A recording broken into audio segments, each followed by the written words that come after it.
हाल ही में भारत सरकार के नवीन एवं नवीकरणीय ऊर्जा मंत्रालय यानी एमएनआरई ने लघु जल विद्युत विकास योजना के लिए नए परिचालन दिशा निर्देश जारी किए हैं। ये योजना वित्त वर्ष 2026-27 से 2030-31 तक लागू रहेगी और इसके लिए कुल 2,584 करोड़ 60 लाख रुपए का बजट निर्धारित किया गया है। इस पहल का उद्देश्य भारत में मौजूद लगभग 21 गीगावाट की अनुमानित स्मॉल हाइड्रो पावर क्षमता का बेहतर उपयोग करना है, क्योंकि अभी तक केवल लगभग 5,171 मेगावाट क्षमता का ही दोहन हो पाया है। नई गाइडलाइंस के अनुसार 1 मेगावाट से 25 मेगावाट क्षमता वाली परियोजनाओं को वित्तीय सहायता मिलेगी। सीमावर्ती और उत्तर पूर्वी राज्यों को 3.6 करोड़ रुपए प्रति मेगावाट या परियोजना लागत का 30% तक सहायता दी जाएगी, जबकि अन्य राज्यों को 2.4 करोड़ रुपए प्रति मेगावाट या परियोजना लागत का 20% तक समर्थन मिलेगा।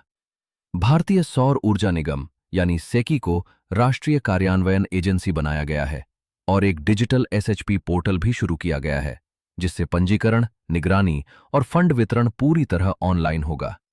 योजना के तहत डिटेल्ड प्रोजेक्ट रिपोर्ट तैयार करने के लिए 10 लाख से 15 लाख रुपए तक की सहायता भी दी जाएगी, जिससे कम से कम 200 नई परियोजनाओं की रूपरेखा तैयार होने की उम्मीद है। तकनीकी दृष्टि से अधिकांश small hydro power projects run of the river model पर आधारित होते हैं, जिनमें बड़े बांधों की आवश्यकता नहीं होती। नदी या नहर के बहते पानी को एक छोटे वियर के माध्यम से मोड़कर पेनस्टॉक पाइप से टरबाइन तक पहुंचाया जाता है, जहां पानी की गतिज और स्थितिज ऊर्जा बिजली में परिवर्तित होती है।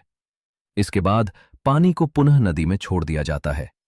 इस मॉडल की सबसे बड़ी विशेषता न्यूनतम पर्यावरणीय प्रभाव और लगभग शून्य विस्थापन है। योजना में माइक्रो हाइड्रो, मिनी हाइड्रो और स्मॉल हाइड्रो जैसी श्रेणियों पर भी ध्यान दिया गया है।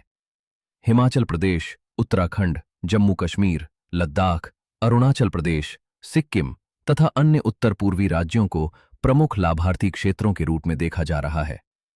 सरकार को उम्मीद है कि इससे लगभग 15,000 करोड़ रुपए का निजी निवेश आकर्षित होगा और निर्माण चरण में 51 लाख मैन डेज रोजगार सृजित होंगे। सोलर और विंड के साथ हाइब्रिड इंटीग्रेशन, स्मार्ट मीटरिंग तथा रियल टाइम मॉनिटरिंग जैसी व्यवस्थाएं इस क्षेत्र को अधिक आधुनिक और विश्वसनीय बनाएंगी। ऊर्जा सुरक्षा, ग्रामीण विद्युतीकरण, सीमावर्ती क्षेत्रों के विकास और वर्ष 2030 तक 500 गीगावाट गैर जीवाश्म ईंधन क्षमता के राष्ट्रीय लक्ष्य को प्राप्त करने में यह योजना महत्वपूर्ण भूमिका निभा सकती है।